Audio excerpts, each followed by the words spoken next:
এই দায়িত্বটা কি প্রথমে আপনাদের করা উচিত? আমরা আশা করি এটাই আমরা বলতে আসছি। আমরা এখানে আপনি যাকে তত্ত্বাবধায়ক ছিলেন, আপনি কি এগুলো জানেন না?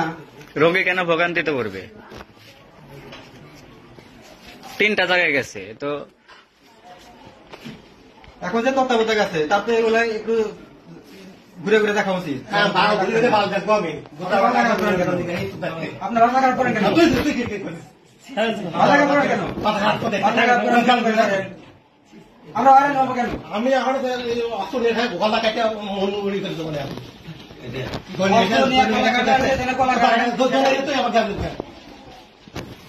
এখানে তো শুধু বোধ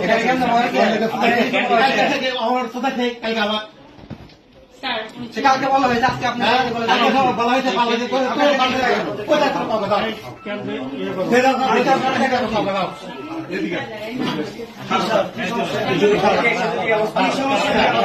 ধন্যবাদ।